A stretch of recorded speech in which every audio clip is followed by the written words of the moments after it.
বন্ধুরা, আসসালামু আলাইকুম। আশা করছি আপনারা সবাই সুস্থ আছেন, ভালো আছেন। আমি আজকে আপনাদের সাথে একটি টিপস শেয়ার করব। আপনি যদি ইমো ব্যবহারকারী হয়ে থাকেন, তাহলে আপনি দেখবেন যে ইমোতে কল দেওয়ার সাথে সাথেই কিংবা কল দিয়ে তারপর কেটে দেওয়ার সাথে সাথেই একটি বিরক্তকর অ্যাড চলে আসে এবং সেই অ্যাডটি অন্তত ১৫ থেকে ২০ সেকেন্ড সে সময় নিয়ে থাকে।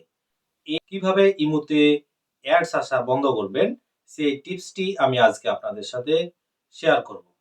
তার পূর্বে আপনাদের কাছে একটি রিকোয়েস্ট, আপনারা যারা আমার ইউটিউব চ্যানেল থেকে দেখছেন তারা আমার ইউটিউব চ্যানেলটিকে সাবস্ক্রাইব করে পাশের বেল আইকনটি বাজিয়ে দিবেন। আর যারা আমার ফেসবুক প্রোফাইল থেকে দেখছেন তারা আমার ফেসবুক প্রোফাইল বা পেজটিকে ফলো করবেন।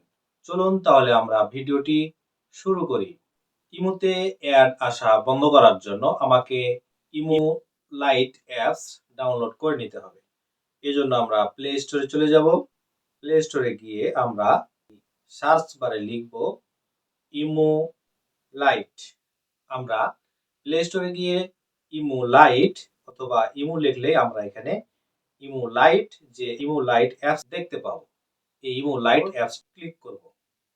এবার আমার সামনে ইমো লাইট অ্যাপসটি আমরা দেখতে পাবো। এবার আমরা এখান থেকে ইমো লাইট যে অ্যাপস রয়েছে এই ইমো লাইট অ্যাপসটি ইনস্টল করে নেব। এবার আমরা এই ইমো লাইট অ্যাপসটি ওপেন বাটনে ক্লিক করে আমরা ইমো ওপেন করে নেব। আপনার যদি আগে থেকে ইমো যে অ্যাপসটি রয়েছে সেই ইমো অ্যাপসটি যদি আপনার কাছে থেকে থাকে তাহলে আপনি চাইলে সেই ইমো অ্যাপসটিকে আনইনস্টল করে দিতে পারেন। আনইনস্টল না করলেও হবে। এবার আমরা এগ্রি অ্যান্ড কন্টিনিউ এই অপশনগুলোতে ক্লিক করে আমরা এগ্রি করে দেব। এবার আপনি ইমো অ্যাকাউন্ট খোলার সময় যেই নাম্বারটি দিয়ে ইমো খুলেছিলেন সেই নাম্বারটি আপনি দিয়ে ভেরিফাই করে নেবেন।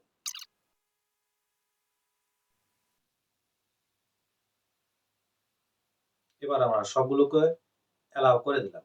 এবার দেখেন আমার কাছে ইমো যে লাইট অ্যাপসটি ছিল সেই ইমো লাইট অ্যাপসটি এখানে কিন্তু আমার সেট আপ হয়ে গেল।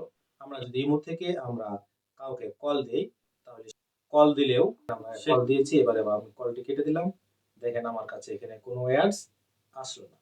তাহলে আমরা এখান থেকে ইমো অ্যাপস ব্যবহার করলে ইমো লাইট অ্যাপস ব্যবহার করলে কিন্তু আমাদের যে বিরক্তিকর অ্যাড আছে সেই অ্যাডস কিন্তু আর আসবে না। আজকের ভিডিওটি যদি ভালো লেগে থাকে তাহলে অবশ্যই একটি লাইক, একটি কমেন্টস করবেন আর শেয়ার করে আপনার বন্ধুদেরকে দেখার সুযোগ করে দেবেন। ধন্যবাদ। আসসালামু আলাইকুম।